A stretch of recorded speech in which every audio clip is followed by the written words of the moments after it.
Sounds good to me. Hey everyone, and welcome back to the Fantasy Fiends show. I'm your host, Stevie Collier, and today I am here once again with Andy Peliquin. Almost messed it up. And today we are here with our very honored guest, Ben Galley, who was with us for a special episode, and now he's back and he's getting his own episode. And I just have to say, Ben, how you been? I wrote that down. I wrote it down. Bad Stevie. That's I didn't great. want to forget it. I'm sure he's never heard that before. You'd actually be surprised. I think that is a new one. So yeah. You're joking. Wow. Whoa. I don't think I've heard that before. I guess most people just don't stoop like that low. Like that I is would, like, yeah. It's pretty low. that's gotta not be balls. low-hanging fruit. Like that's the stuff rotting on the ground when it comes to I am that Like- stuff rotting on the ground. Steve, I'd have to say the light is doing some interesting things to your face. Like it's like casting your lower face in shadow, so you're looking like evil alternatively. On my screen, it looks completely well, there we go. The eyebrows help a little bit. Yeah, you've got But- the evil eyebrows. Yeah, I'll bring that. That's going to be my show and tell. That's my cool story for the week. All right, but you Kinda. realize that YouTube will block it if we show sex toys. So you might have to be careful not to show the full range of this device. Oh man. I'll keep the head out and the balls out, but I'll just show the shaft. I love that word, shaft. Like you can't use those words in my household without people like like we are a very, very mature people in this home. And forget about moist. Forget that word. That's out. That's out. Like I'll laugh in church about that one. So his tears were. Oh no, that's sad. Whoa. I'm not going there. All right, Dark fantasy already. Ben. So tell us a little bit about yourself and what you're known for, like your books. Yeah, I was going to say, aside from mischief and annoying my neighbours with loud music, I'm a dark and epic fantasy author. I'm based in Victoria at the moment, originally from UK, hence the accent. I've written a range of fantasy books, but most known for the Emaneska series and the Chasing Graves trilogy, which is my newest series. Newest trilogy, newest series. The covers have always reminded me of, it's like Sebastian Ducastel, I believe is his name. Yeah. Are they similar? Have you heard that before? Yeah, that's been one of them. Dragon Age is the one I get a lot as well. Oh, yes, I can see with that. sort of like really stylized silhouette cover. Yeah. That's been, I think, the most popular comparison, I think, of just people saying like, oh, it's got dragon, it's got fantasy, and then people see the silhouette, and then it just sticks in their mind. I mean, it is similar. It's kind of cool. I think they came out a month before the cover got designed, though, so I can't just be like, yeah, I had it first. Oh, yeah. Well, it also looks like Guild Wars 2. I don't know if you know that one. It's an MMO. I can't think of it.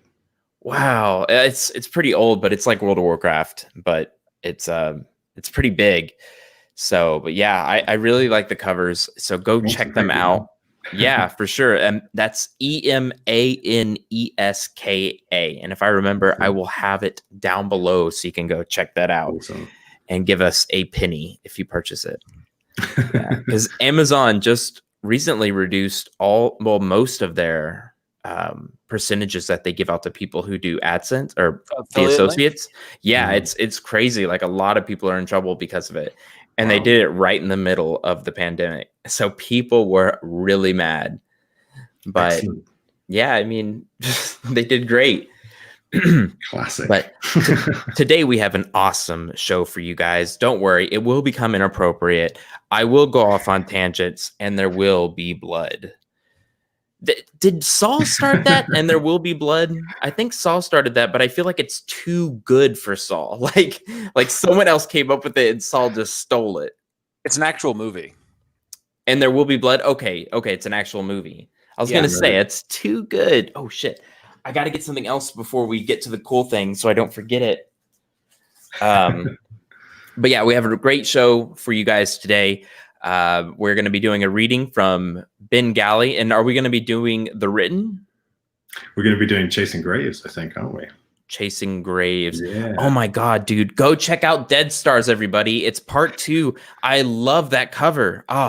Is that a pirate ship, or is it just a regular ship, like a merchant? It's a warship. Yeah, it's a magic Okay. warship. So it's got spells written all along the bow. It's basically a ironclad, medieval ironclad icebreaker. Oh yeah, Yeah, just me throwing in likey. all the things mashed up. Oh, it reminds me of R.J. Barker's Skull Knights, Bone Ships. Yeah, Yeah. yeah. From what I remember, Andy and I talking to him, he said that was he kind of just let himself write whatever he wanted to, which he kind of did for the first book, and it's just interesting. And I think Andy, didn't he push out like the Gavin? Is his name Gavin? Gabe? Either way, his first series out like really quickly, and he did so in a shed or something. Oh, the Wounded Kingdom, Age of Assassins. Yeah. Oh, I got a funny story about that. And it's not a tangent. It's book related, I swear. So we had this lady come walk our dogs, or walk Spartacus, but he's like 3 dogs. So he's a real pain. That's what I was telling Ben before this. Fun fact, tangent of a tangent. Siberian Huskies are one of the top dogs in adoption centers because they're so hard to train. Anyway, this lady comes and she was telling me about her husband, how he has a club foot. I'm like, oh my God. And she was, and then she also said she asked what I did. And I was like, oh, I'm a fantasy writer. She goes, oh, my husband loves fantasy. I'm like, I've got a book for you. I have got a book for you. Business cards. Yeah. And she was like, well, I didn't write it. This was R.J. Barker's book, which is about a clubfoot character. Oh, Girton Clubfoot. Girton Clubfoot. That's right. And I was like, how ironic that I get to, be an amazing person sometimes. Yeah. I never do charity unless someone else is watching me do it. It's the best kind. What a horrible thing to say. So I think, okay, that was a tangent. I'll give you that. That was a straight up tangent. Like nothing Can you take it non-tangent. back? Yeah. If you say it's not a tangent, it's a tangent. Well, I have some really good news for this week. Really cool stuff that I got for my birthday. And I think we should just go straight into that, Andy, and then we'll get to the topic. Let's do it. Okay, who wants to go first? Why don't you go first, Steve? Yes, I will. I will, Andy. And this one's for you, Andy. So I got this. Oh, let me see if I can do that. There we go. Azrael. Yes, the first comic book that he ever was in. And it's my first rated comic that I have. So 9.6. I barely mentioned it to my brother that he was by far one of my favorite heroes now, just because of his even though he takes religion a little bit too far, just slightly. But man, the comics are amazing. I mean, we the first thing they talk about is like priests and little boys. I'm like, oh my God, DC is way darker than Marvel. Slightly. I didn't think they'd go that far, but I was into, well, that sounded wrong. I was into the darkness, I swear. So there's that. And then I'll show you the Green Blob, which I brought for everyone to see, but Jesus Christ. That is very bright. Yeah, there's a reason why these things sell, I guess. Is it used for like emergencies, or is that just...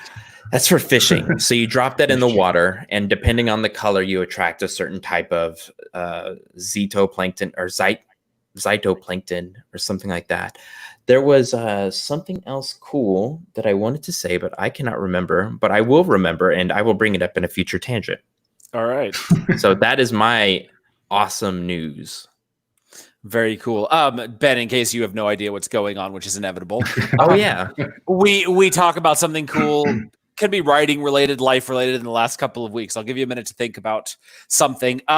For me, something cool is we went live with our first episode of the Deranged and Questing podcast, and I have not laughed that hard in such a long time. Playing Dungeons and Dragons live on the air is an experience, but then when you get to play with people who are like experienced players and they do ridiculous things specifically for entertainment value, honestly, it was the funniest episode yet. And, it sort of introduced everything. We've got a few kinks to work out, but honestly, it was just so much fun that I'm super glad that we're doing this weekly now.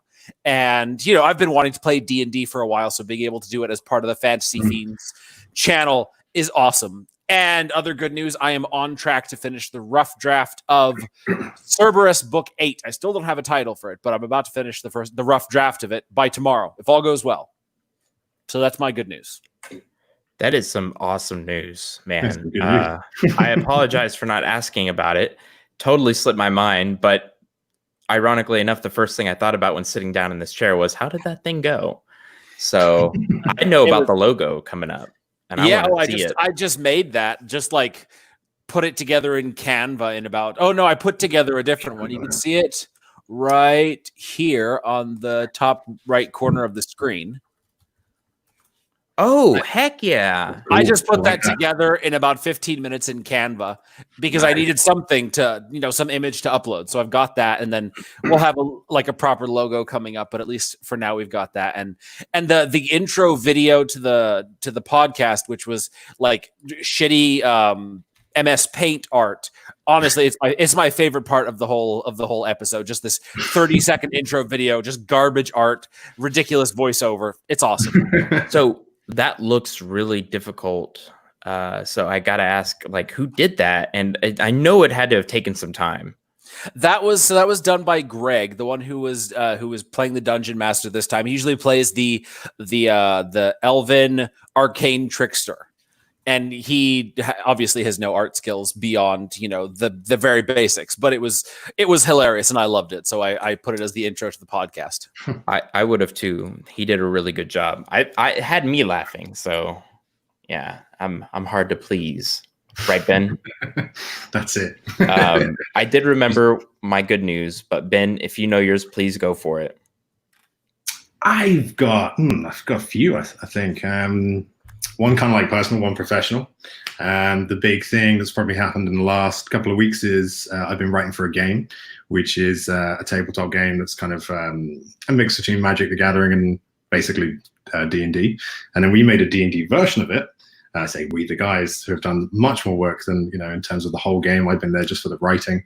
And they've launched on Kickstarter. And we hit our target 72 hours in, fully funded.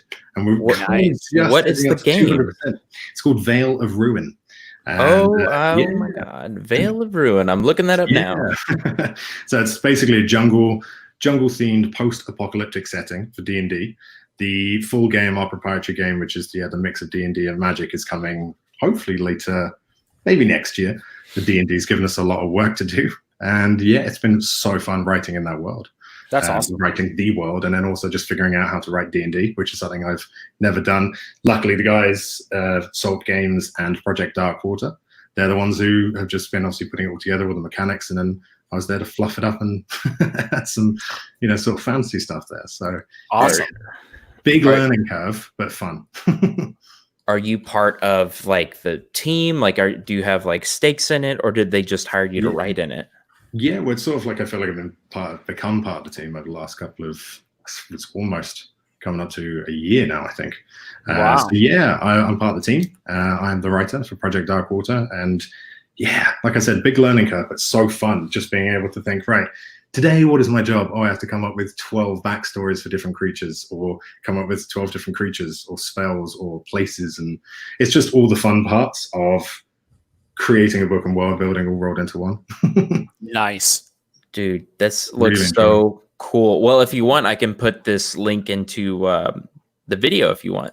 Yeah, we got like 13 days to go, I think, until the end. And I think 42,000 Canadian last time I looked today. So yeah, getting there, getting to the 200% mark. I'm so excited. Nice. Yeah, it's a real honor to be part of the team. That is really cool. Congratulations. Thanks, man. So Ben, let's get into the topic for today, which is with great power comes diminished humanity. And did you come up with this topic? He did, yeah. Andy. Okay. Nah, I came up with the title, right? That's my job. But I was thinking, all right, does power and wealth make people bastards, or is bastardy sort of a prerequisite to being like a rich and famous person? You don't often hear about like people getting rich through their kind deeds or their philanthropy. You know, you hear about rich people becoming philanthropists or doing charitable acts. But it's an interesting thing. And you mentioned that it's something that comes up in your stories a lot. 100%. Yeah, I've always been. There's a couple of things that always sneak into my books aside from the usual magic and creatures and the things that underpin my novels. But yeah, oppression, and then normally some sort of like kind of oppression through religion always creeps in. There's always been some sort of oppressive king, and I try and take it beyond the Dark Lord idea of just someone who wants power and death into kind of I normally play on like greed, money, wealth. Or just the full psychopathy of just wanting to control everything. So it's definitely a theme I play with a hell of a lot. Interesting. Awesome, man. Now you look at people like okay, we were just talking about Amazon, so let's take a look at Bezos, right? You hear about some of the things that he's done, and it's immediately apparent how he's become so successful. But then it's like, how does someone like that actually become successful in the sense that, he can't do it on his own. He's not running Amazon on his own. He's got to have people around him. So is he nice to those people and a total dick to everybody else? Or is is that how it works? There's sort of a manipulation that you're only nice to the people who can benefit you, but then to everybody else, you have to, just sort of downtrod them, which isn't a word, but the concept stands. I like it. Yeah. I think it's interesting because, I've never been a CEO of a large company. I've been part of a company. I've been like a, salesman, things like that in pre-author life. And so I couldn't say, what happens, but what I imagine happens is, Jeff, for example, taking him as an example, started off small, and good business practices, if you're smart enough and you can afford it, get someone to work for you. And then you can rise up, kind of put them underneath and just keep coming up like that. So I think, who knows, maybe he was nice to the people at the very core. And as the company grew, obviously you get further and removed from the actual people who are working on, let's say, the front lines of a company. One of the things I always used to love watching was Undercover Bosses. I don't know if you guys have ever seen that. Yeah. It's just so fun when you get like some CEO. It's comical, but also sad at the same time, because you'll get a CEO coming down and let's say he's running this massive waste management company. And on the first day, he's, knees deep in shit. And it's like, it's good to see a CEO who's used to a boardroom, actually doing the jobs that he's so far removed from.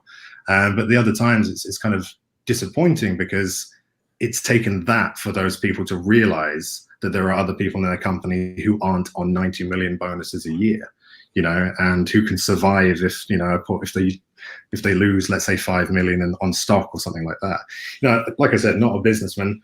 I know a bit from the research and things like that, but it shocks me that there's a lot of CEOs out there and a lot of business owners who forget essentially where they came from the grassroots area, and then they make decisions which just will filter through the company and cause so many different shockwaves for people, and it would just be something they haven't thought about, and it's been usually for money or something so top level that the people beneath, and Amazon especially, thousands and thousands and thousands of people are left powerless. And I think that feeds into essentially a form of oppression. That's why Amazon is definitely one of those companies that springs to mind when you talk about that kind of modern oppression and modern work practices. Definitely. Yeah. So do you think it's possible to succeed, to not, like you can succeed as a nice person, as someone who has ethical business practices, but like talking to the upper 1% of the upper 1%, do you think it's possible to succeed to that degree without, I'm going to say, cutting some throats or doing some things that are, morally or ethically a little questionable, never, crossing the line into illegal, but, like you hear about, Amazon's fulfillment centers and just the things that go on there and the kind of workloads those people have to put up with, or, you hear about companies who farm out their labor, overseas to sweatshops because to the people there, the concept of a sweatshop just doesn't exist because they don't make enough money to think about things like that. They're like, I have a job, even if it pays next to nothing. But it's like, it's an interesting thought. Stevie, have you guys ever considered farming out your, the production and manufacture of your Green Blobs somewhere else? Yeah, we definitely have. But there's a big fear of losing the intellectual property, someone else going out and making another fishing light company. So we hire from within and we keep track of everybody who builds and they bring it to us and we know where everybody lives. So if a fishing light company, pops up in the same town, and with the same design, we have, hey, this is our IP. You got to stop. And of course, everybody signs the. Now you could say, I could have everyone sign this paper saying, we won't steal it, but that's not going to work. But the cheapest place would be to have China do it, but they will steal it. Like there's no question about it. They're going to steal the idea. The copyright stuff doesn't work the same over there that it does here, which is how they get away with like selling Dragon Ball Z shirts, Pokemon shirts. So we have thought about it and we are giving the workload to someone else, but people that we personally train and personally keep tabs on. But in the US or abroad? In the US, that's actually one of our big selling points is that we do everything in Texas. People love it. They just eat it up. And I think it's pretty cool too. So homegrown. Yeah, you were talking about the business growth and stuff, and we're definitely considered a small business, and I get my hands dirty every day. But at some point, it's going to grow so large that I can't do that anymore. Mm-hmm. So I'm wondering at what point will I lose my touch on humanity if that's always the case, which I don't think it is, but I think most of the time you do step on some hands as you climb up the ladder. I think some people want to as well. Some people, if you're thinking about the sort of, does it take, being cutthroat or does it take being illegal to be successful? I think it's, I don't know, from what I've seen of the world and what I know of the world, I think it comes down to a lot of the time money can be made a lot more money can be made illegally than it can be made legally. I've been writing too much today. I've run out of words. So I think that, once you get up to that level, and you start finding out that, let's say you've climbed up a couple of social echelons and you're in that top kind of, maybe not 1%, but 10 to 20%. And then people are saying, oh, you're not kind of putting your tax or putting money in a tax haven. Are you not kind of undercutting this? And then you start to, become so focused on money that I think you forget about the cogs in your machine of your business, the people on the front lines, or you forget maybe the lines are blurred between legal and illegal, especially with things like tax havens, where it's a complete gray area, that you start to become focused on the wrong thing, maybe on wealth rather than humanity. Mm-hmm. And I think it's an easy, again, like I said, not a CEO, not a billionaire, but I can imagine it being, and I write my characters who are rich and powerful as, on that slippery slope. That they, once they go down it, one of the characters from Chasing Graves, Boss Temza, that's all he's about is wealth, power, and he's kind of got up to where he is illegally. It's kind of switched in Chasing Graves. You can be legal but illegal. But in a case, he's found that and he's got that bug, and all he wants to do is be rich. And I think that can be said of a hell of a lot of people. Yeah. One of the tropes in fantasy is sort of like the massive disparity in wealth, like between fantasy, the nobles, the lords, the dukes, whatever, versus the common people, and there's like this disdain.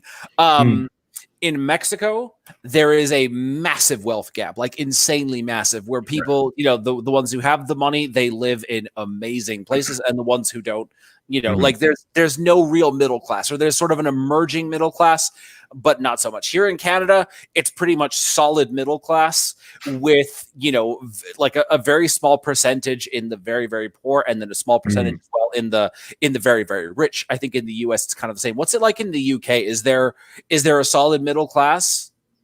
Yeah, I think so. The UK has always been very, very classist and very kind of concerned of where people are in a hierarchy. So yeah, there is a solid middle class, but then it got divided into upper middle and then lower middle as well. So the lines are definitely blurred, but again, it's based on money, right? And so you will live. It's nothing else. It's not education to a point. It's money. So yeah, we have a lot of poverty. That sort of kind of first world poverty that you don't see and a lot of people don't realize exists. And then we do have a lot of rich people. One of the things that I feel is fairly unique to the UK is sort of like broke nobility. I don't know if you saw The Gentleman. No.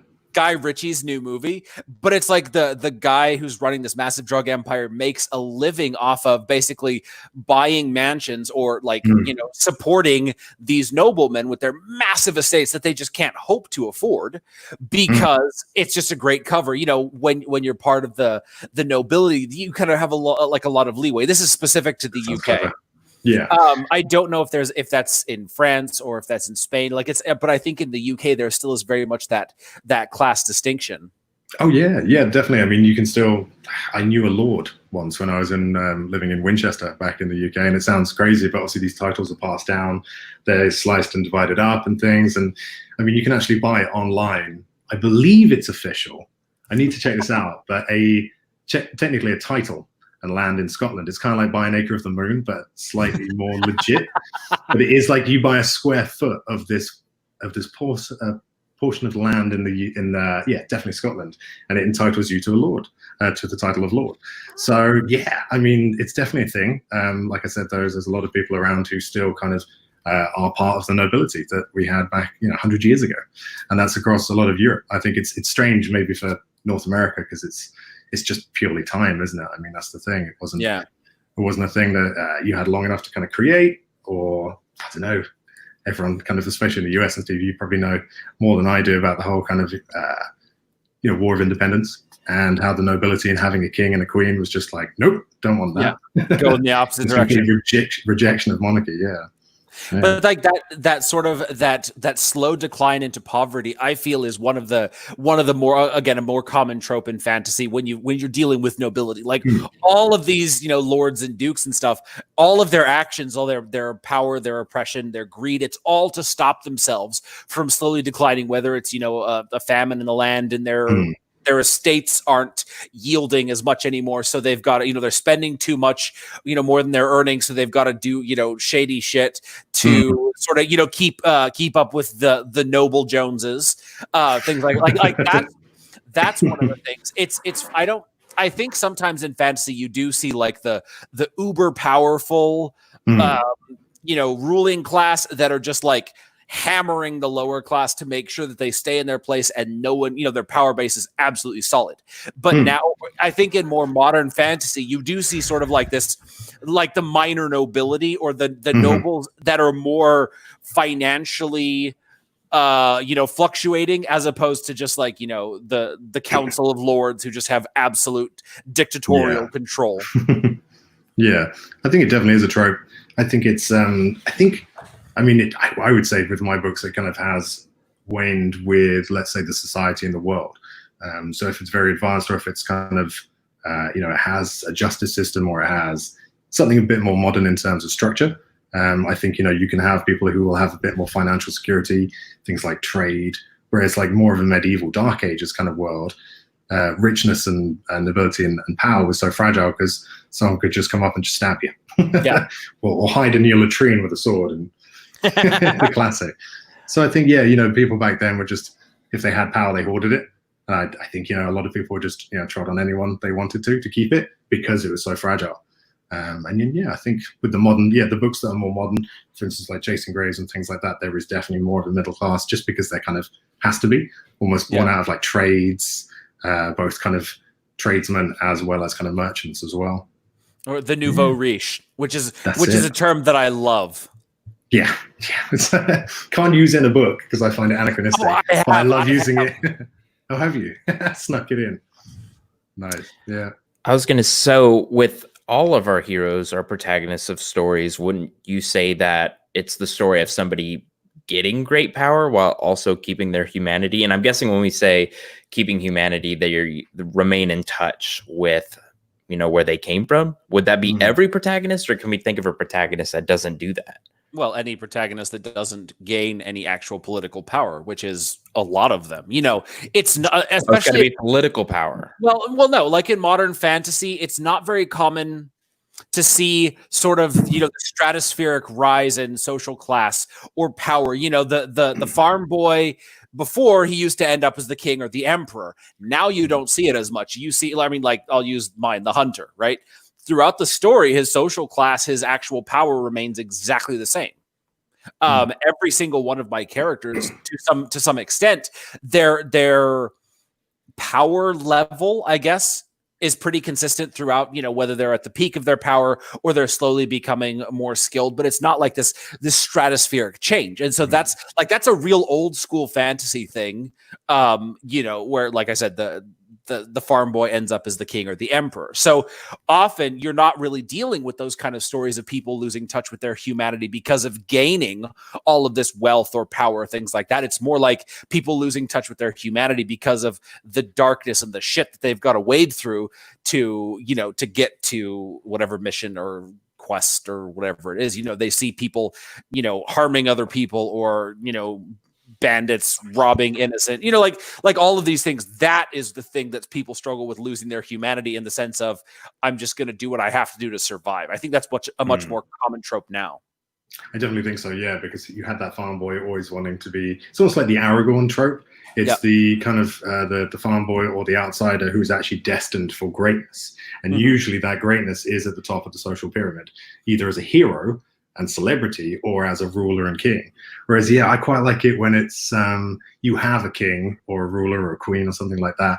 But yes, the main protagonist is sort of involved in their reclaiming the throne, their downfall, whatever you want. But again, like you say, their social status might just kind of increase a little bit or just hover in the background.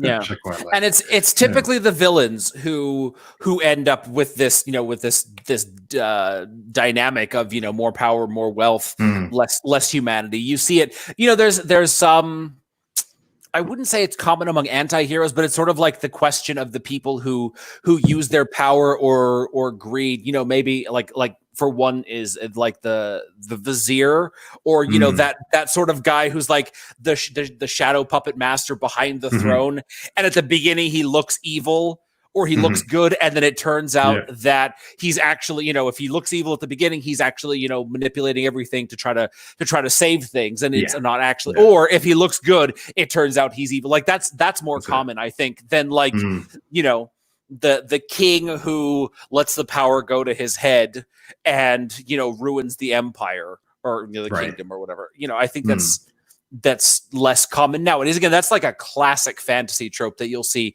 in like the real old school ones. And I think it's been done to death so many different ways that people aren't really going that way anymore. Yeah, which is why I quite like the idea of having either, and again, it's not brand new original, but I'm looking forward to exploring it, is the idea of having the anti-hero that is not happy with the status quo and just decides, right, I'm going to gain power to do what I want, but actually it's going to be maybe a chaotic good or a neutral good sort of thing, rather than, maybe just kind of neutral. They just see something and they want to fix it. They don't want to rule. They might have to slice some throats and, take on some like armies in the process. But just be complete and then just leave it. Just be like, right, done, fixed. See you later. I quite like that. I think Eric T. Knight's Immortality and Chaos series kind of has some of that. I just read the first book, and the guy Wolf Rome, the general, he's like, he gets this magic axe and he decides, okay, I'm going to be the ruler, because he's trying to do something, stop some evil, or like I think the general orders him to march his men into battle. And so he's like, fuck that. Kills the general and then goes and wins the battle, so he becomes king. Like, I don't think his whole thing is I'm going to take power for myself. It's I'm going to take power. But I do think that there's a lot of exploration of, all right, he's going to do nasty shit like killing people, or I haven't read the whole series, so I can't tell you exactly what happens, but I do think he kind of plays with that a little bit, and it's a fun character drive. It's my favorite of all the characters in the series, because you do like to see someone struggling with that. You like to see a bit of humanity from the super rich and super powerful, but then there's got to be the realism of they're so far removed from the people that they have no idea what's going on. That's it. Yeah, I think that's quite a fun trope to play with. I think we're seeing a lot more of that kind of power struggle come out, or kind of a lot more of playing with the power tropes, and just generally kind of how we see society and how it's reflected in fantasy with the current events that's going on. Because I mean, I know that the book I'm working on at the moment, which is a sequel to the Emaneska series, is all about oppression. I mean, like, I thought Chasing Graves, having the character kind of wanting to basically be free, that's his entire struggle. He wants to be free. He is enslaved as a ghost, doesn't want to be. Can't get his life back, but just wants to be free. And this, I thought that was about oppression, but the new book is all about oppression. I think a lot of authors are seeing that right now and just kind of feeding from the socio-political climate that we've got, because it's so hard to ignore, and also we shouldn't be ignoring it because a lot of change needs to happen. So I think, yeah, we're going to see less fantasy books, less about kings and queens and that kind of gap between absolute hierarchy and then the lower classes. I think because that is, people are waking up to what society is and it's changing so much, it's going to fuel different fantasy books. And I think we're going to see a lot of tropes being twisted, hopefully, which is good. Yeah, it's always fun when that happens. What do you think what it might change to? Do you have like an example, or are you unsure like where it might go? I mean, I think we're going to see more battles. I think we're going to see more books about kind of maybe the common person, maybe less epic fantasy. Again, I'm not prepared for this question. Do you think like a commoner who remains a commoner? Like slice of life fantasy. I think so, maybe in a Slice smaller of bubble life. than epic fantasy, where it's just someone trying to affect their own world. Necessarily, it might bleed out into the wider world, maybe in books 2 and 3, who knows? But I think it will be kind of the epic will be drawn less about people controlling gigantic areas and politics and things like that, and more about, the home turf. What is society like? What are the problems that are actually on the doorstep? So I think that could be interesting. It's definitely something that I've examined myself, trying to think what else I've been kind of trying to play with. I always like playing with tropes in general and just subverting them if I can. So I think obviously that is a constant effort by authors, but I think we might see a bit more kind of maybe some more political fantasy in general, maybe some more kind of more kind of, what's the word I'm looking for?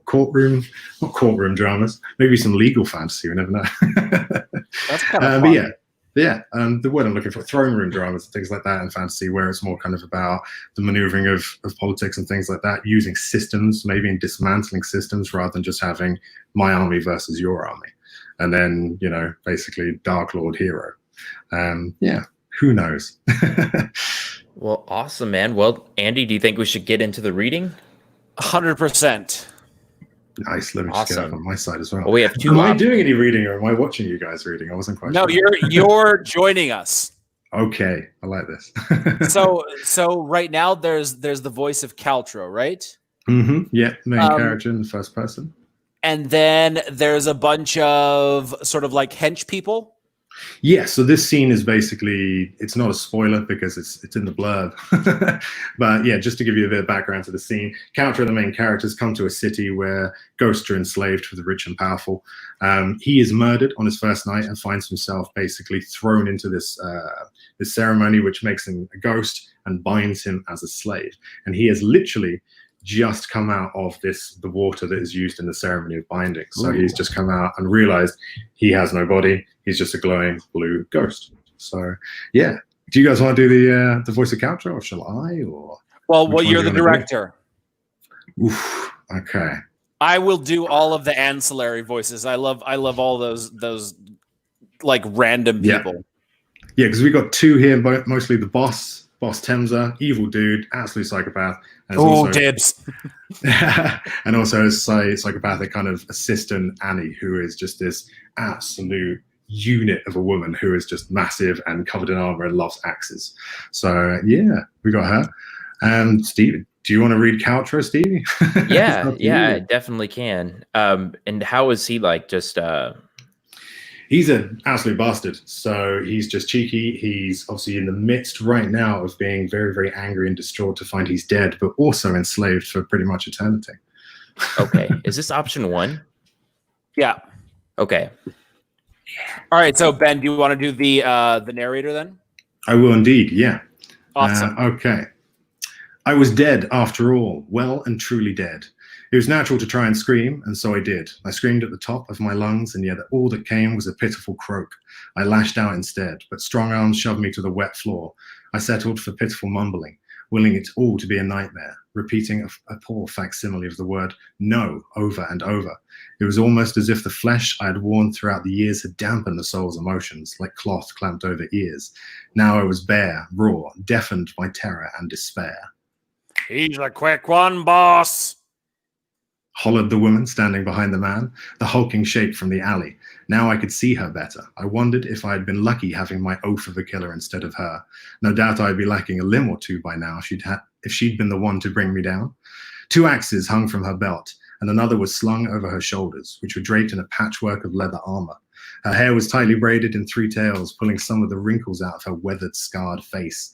Angular swirls were tattooed across her neck, cheek, and shoulder.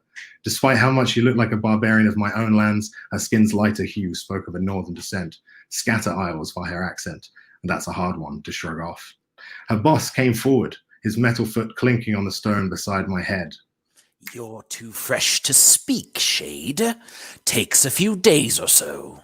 Why do you think it is we bind you so quickly, So, we get some peace and quiet while you accept your new fate.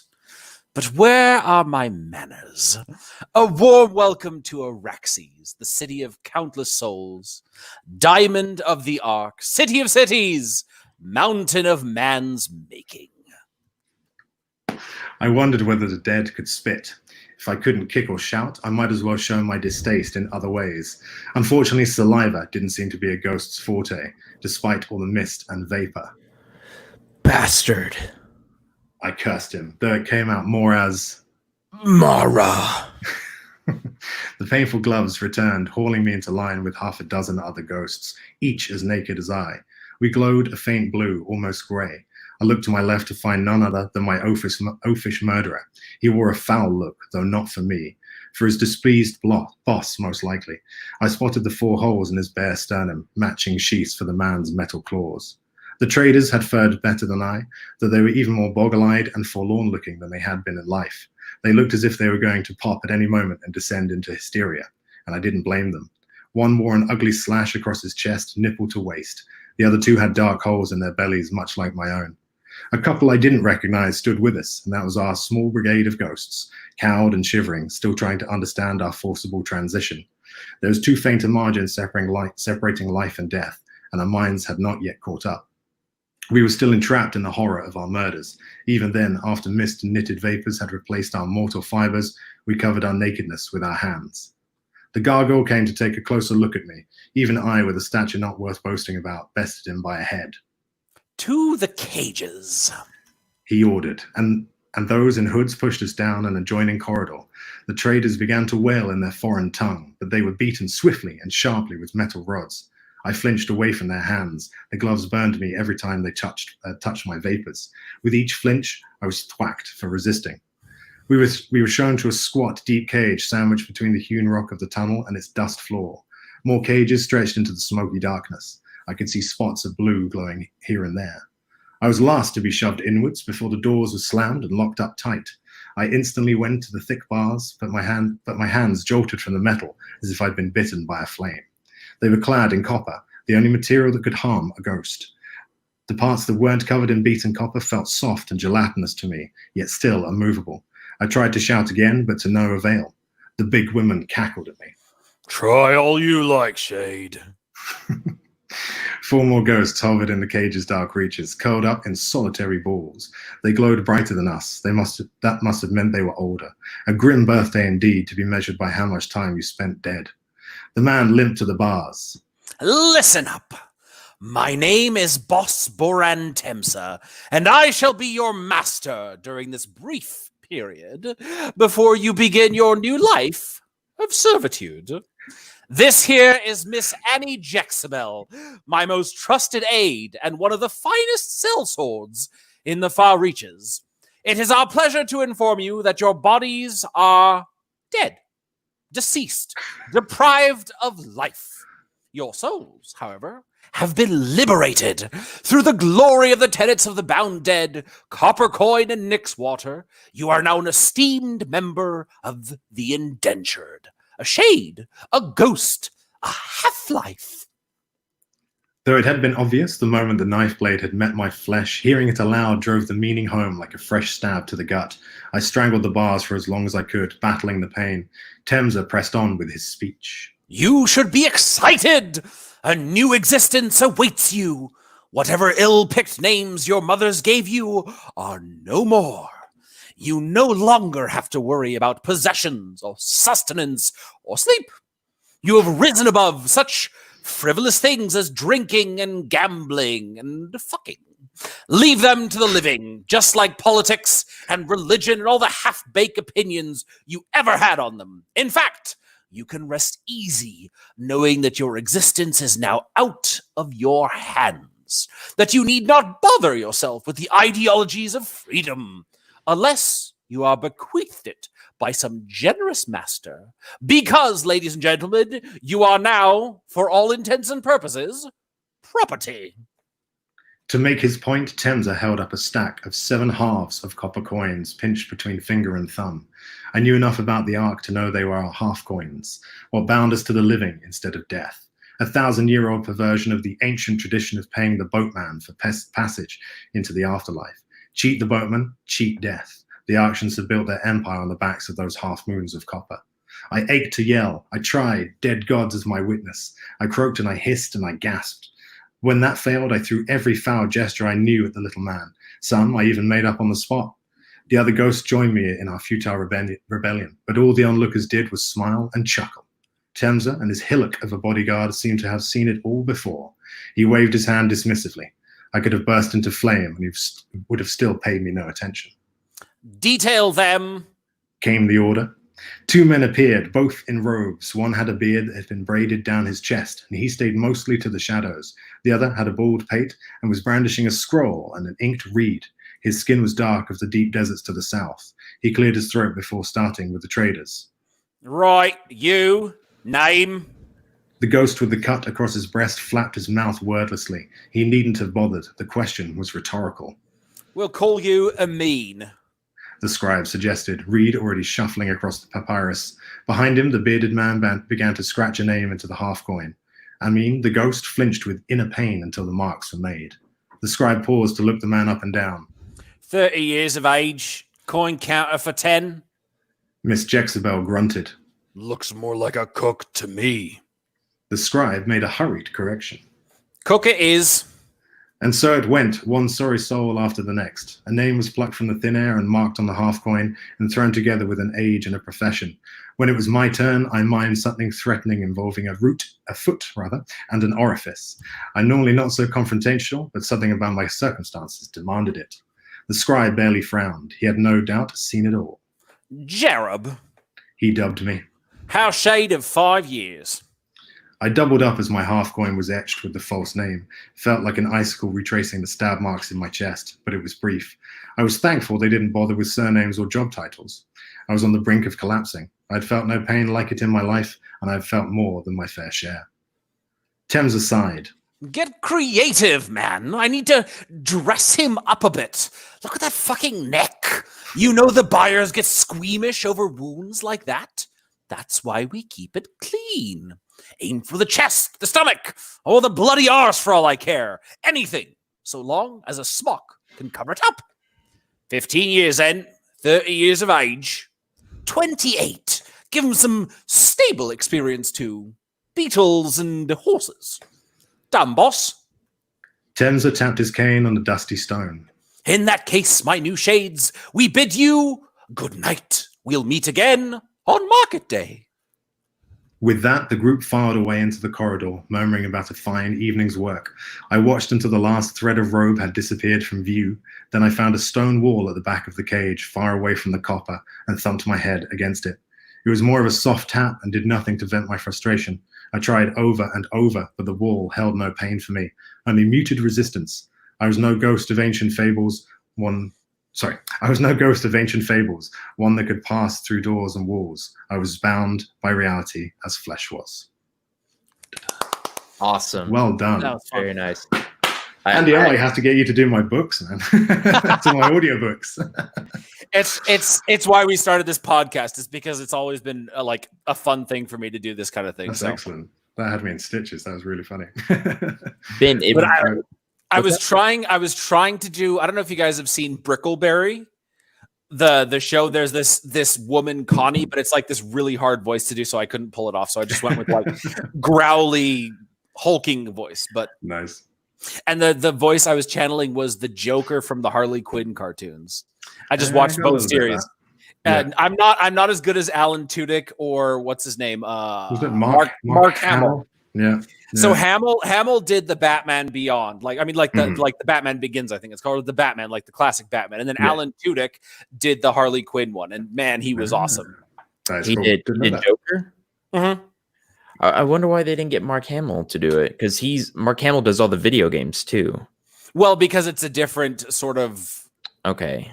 like it's a different. Legal entity or something. Yeah, exactly. Like it's done by DC as part of the DC TV thing. Like it was airing on the DC TV channel, whatever that's called.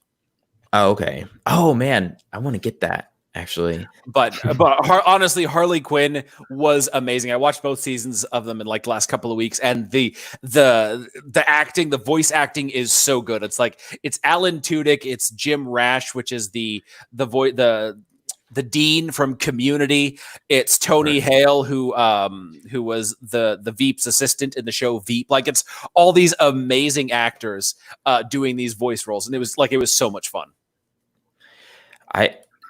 You know what, Ben, before I forget, I want to ask you, I just want to say that it reminded me a lot of Beetlejuice. I mean, I know that, Beetlejuice is completely different, but the idea of, because I just recently watched it, because I watched it when I was a kid, didn't remember it, watched it as an adult, and it's trippy.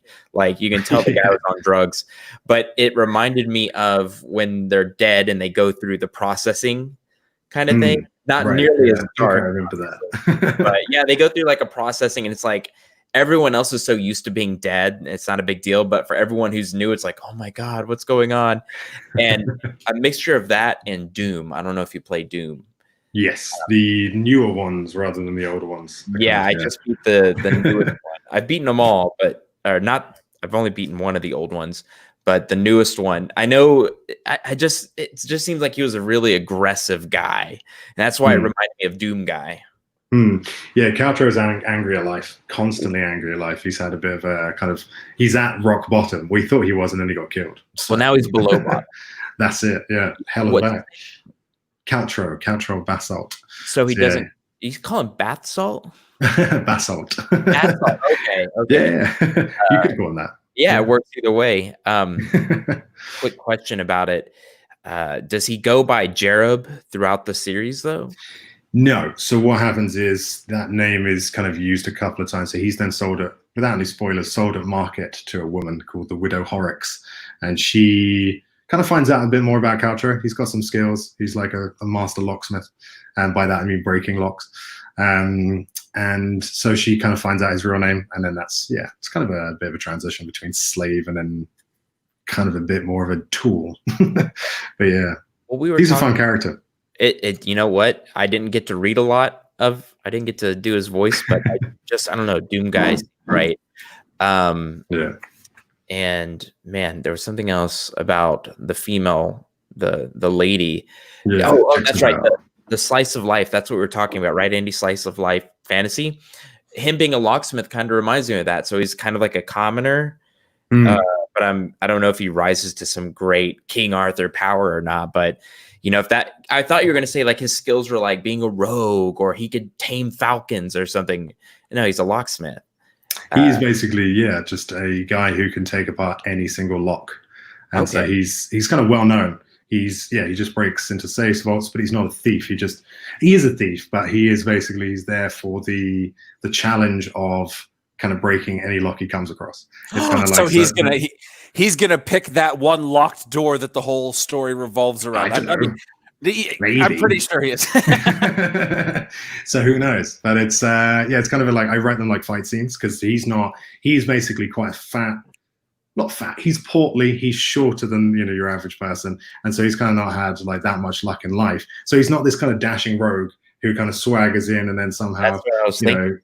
He's this kind of like balding, portly dude who has just got this one skill and has made a fortune off of it, then lost the fortune to just drinking and eating. And he kind of gets killed in the beginning because he can't like outrun the people, right? I think I remember that. That's part of it. Yeah, so there's these soul stealers, which basically is their business. They like go out and catch people, kill them, process them, and sell them at market. Oh. So it's a whole business. So Araxes is a gigantic city based solely on oppression. There is one rule of that city, and that is basically whoever owns the the most souls, which is currency, rules. So the emperor literally has banks and vaults full of half coins that are just basically means that he rules. And if someone were to get above him on the ledger or kill him, they would rule. And so you have this entire society of just cutthroat, like just zero humanity, socio-political backstabbing. People are killed in the street, and if they can get that body quick enough and bind it quick enough, it's not murder. Okay, Legal. quick things, because we got to wrap it up. But I just wanted to say that all things have been done already in writing. That's what they say anyway. I got to say this was original to me. I haven't seen anything like it, especially now that I have the backstory. Andy, you're nodding. Would you agree? Something? Yeah, oh, absolutely. So I read the first book when it just came out, and I loved it. I mean, that opening scene is still one of my favorite of all fantasy novels of all time. Stevie, go check it out on read the look inside part, and just that opening scene. I laughed. It was like a spit take. I laughed so hard. But yeah, I loved the world building. I loved the concept, everything about it. I was more intrigued by like some of the ancillary characters. Like Caltro's story was interesting, but then there was some stuff going on around it. I was like, okay, I'm totally going to try to figure out how this is going to tie together. And so I'm excited. I think I've got the box set on my Kindle. I just don't read fast enough to get to the rest of it, anytime soon.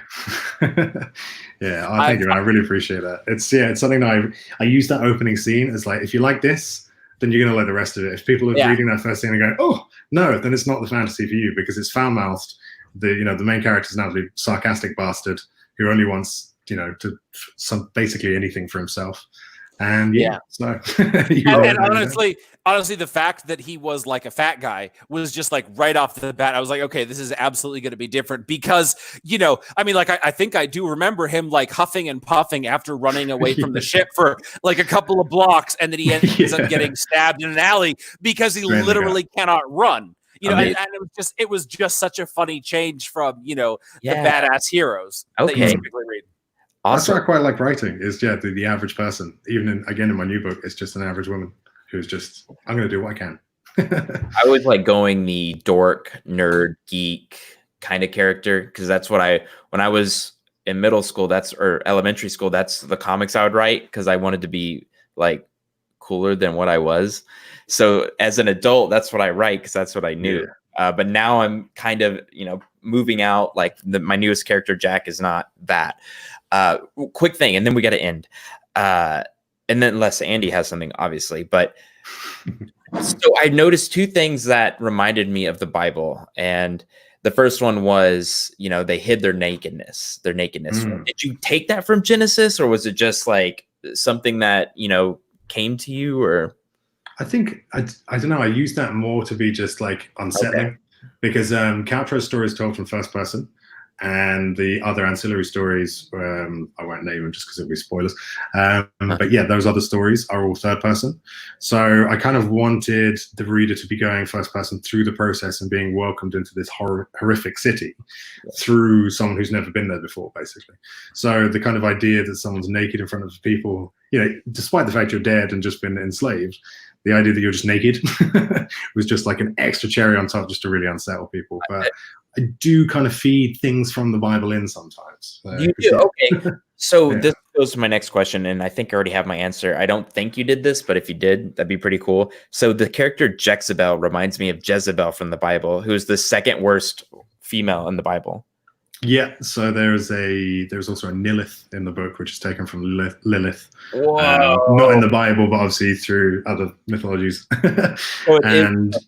So you did take her from Jezebel? Yes and no. The thing is, it was kind of a lot of it was the naming conventions, because I will always try and stick to a cultural naming convention, and the book's based in North Africa, so everyone's either of African or Arabic descent in general kind of our real world terms. So those sorts of naming conventions were kind of the inspiration behind it, but it is supposed to trigger just a little bit of kind of like So I never really I take a lot of inspiration. I used to be quite religious back in the day. I'm not now, but yeah. So I've got a lot of knowledge of the Bible and things like that. And obviously, you have to know about Jezebel. Exactly. Yeah. So it kind of feeds into it a little bit, and the idea is she is quite like she's a mean character. She's a so it's Yeah. Like feeding her to dogs. That would just it might be too much, like because that's how she dies in the Bible. So Exactly. Yeah. So like fed her. You just spoiled the Bible for me, Stevie. Dude, The Follow whole Exodus. Yeah. You know what? That's funny. I also don't like it when people like if it's a Bible story I haven't remembered in a while and they ruin it for me. I get just as mad as if I'm reading a fiction book, or depending on. Anyway, and do you have anything else to say to our boy Ben? No, I'm done. Ben's been great. Thank you so much, guys. It's Stevie, been great. no. I had so many more. They're not so many more. They're just all variations on the same. Do you think I've ever hurt someone's feelings on this show? Like, I wonder if someone's just left him like, that big nosed, long haired, Jesus looking freak made fun of my name.